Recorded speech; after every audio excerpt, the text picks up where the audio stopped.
Telugu medium కనుమరుగు. బడుల్లో English medium వైపే పేరెంట్స్ మొగ్గు. ప్రైవేట్ స్కూళ్లలో ఒకసారి 1వ తరగతిలో 0.33% తెలుగు మీడియం అడ్మిషన్లు. సర్కారు బడుల్లో కూడా 6.71%కే పరిమితం. 2008 నుంచే సర్కారు బడుల్లో ఇంగ్లీష్ మీడియం. 2014 తర్వాత క్రమక్రమంగా తెలుగుకు దూరం. ఈసారి గవర్నమెంట్ స్కూల్స్లో 10% లోపే తెలుగు అడ్మిషన్లు. 2వ తరగతిలో 11%, 7వ తరగతిలో 14%, 10వ తరగతిలో 24% తెలుగు. ప్రైవేట్ ఎయిడెడ్ స్కూళ్లలో అంతా ఇంగ్లీషే. ఇప్పుడు ఇంగ్లీష్ మీడియం మంచిదే, ఎందుకంటే ఇది ఇప్పుడు దేశవ్యాప్తంగా మనం ఉద్యోగాలు రావాలన్నా ఎక్కడికి వెళ్ళి చదువుకోవాలన్నా కూడా ఇంగ్లీష్ తప్పనిసరి అయింది. సో కాబట్టి ఇంగ్లీష్ ఖచ్చితంగా కావాల్సిందే, తప్పనిసరి చేయాల్సిందే. ఒకటి. రెండోది, మాతృభాషని రక్షించుకోవడానికి ఒక సబ్జెక్ట్ని తెలుగుని చేర్చాల్సిందే, దాన్ని మ్యాండేట్ చేయాలి. తప్పనిసరిగా తెలుగు ఉండాలి ఒక సబ్జెక్ట్ కింద అని స్కూల్ శిశు తరగతి నుంచే పెట్టాలి. సో అప్పుడు వాళ్ళకి తెలుగు వస్తుంది, తెలుగు మాట్లాడతారు. సో అన్ని రకాలుగా ఏ రకమైన ఇబ్బంది ఉండడానికి అవకాశం లేదు.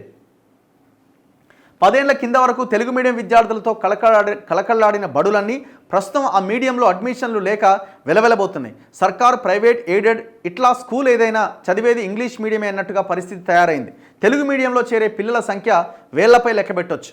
ఈ ఏడాది 1వ తరగతిలో తెలుగు మీడియం అడ్మిషన్లు దారుణంగా పడిపోయినాయి. 1వ తరగతికి సంబంధించి ప్రైవేట్ బడుల్లో జరిగిన మొత్తం అడ్మిషన్స్లో 0.33% మాత్రమే తెలుగు మీడియం. సర్కారు బడుల్లో కూడా 6.71% మంది మాత్రమే తెలుగు మీడియంలో అడ్మిషన్లు పొందుతున్నారు.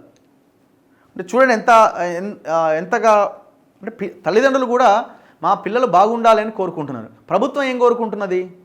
ప్రభుత్వం బడ్జెట్ కేటాయించి ఒక 20% బడ్జెట్ అయినా కేటాయించి స్కూళ్ళని స్ట్రెంథన్ చేసి ఆ పిల్లలకి నాణ్యమైన విద్యను అందించాలా, ప్రభుత్వ విద్యను అందించాలా.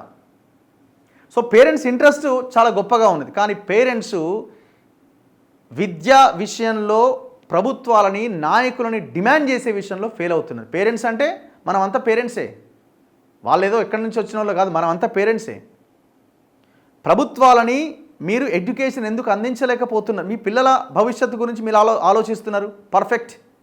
మీ పిల్లల్ని ఇంగ్లీష్ మీడియంలో చేర్పించాలి, మా పిల్లల భవిష్యత్తు బాగుండాలంటే అని ఆలోచిస్తున్నారు, పర్ఫెక్ట్.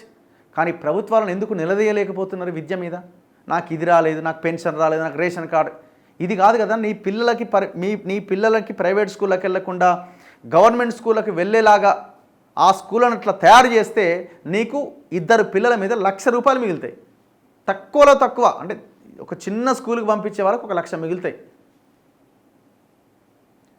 ఇక ప్రైవేట్ స్కూల్కి పంపించే వాళ్ళు 2, 3 ఆ పైన. ఇక మరి అన్ని డబ్బులు మిగులుతున్నప్పుడు అంతగా మీకు ఆర్థికంగా ప్రభుత్వ విద్య అందించడం ద్వారా మీకు వీలు కలుగుతున్నప్పుడు, ఇబ్బంది లేకుండా ఉన్నప్పుడు నీ కుటుంబం ఎదుగుతుంది కదా. మరి ఆ ప్రయత్నం మనం ఆలోచన ఎందుకు చేస్తలేం? ఎంత ఖర్చు అయినా సరే మావని ప్రైవేట్ స్కూల్లో వేయాలి, గవర్నమెంట్ స్కూళ్ళు బాలేవు కాబట్టి. మరి గవర్నమెంట్ స్కూల్ ఎందుకు బాలేవు? ఈ లీడర్లను నిలదీయాలి, అందులో భాగంగానే మనం దాన్ని బేస్ చేసుకొని మనం ఓటేయాలి అన్న ఆలోచన ఎందుకు చేస్తలేం? ప్రభుత్వాలు అనుకుంటున్నాయి ఈ విద్యా వైద్యం వల్ల మా కోట్లు పడాయని అనుకుంటున్నాయి ప్రభుత్వాలు. ఎస్, మేము ఈ రెండింటి గురించే మేము ఆలోచిస్తాం, మీరు కనుక ఈ 2 చేయకపోతే మీకు ఓటేయం అనే లైన్ కనుక మనం తీసుకుంటే సచ్చినట్టుగా ఆ దారిలోకి వస్తాయి. మేనిఫెస్టోలో వాళ్ళు ప్రధానమైన ఫస్ట్ 2 అంశాలు ఏం పెట్టాలి? విద్యా వైద్యం గురించి పెట్టాలి. ఆ లైన్ తీసుకురావాలి మనం.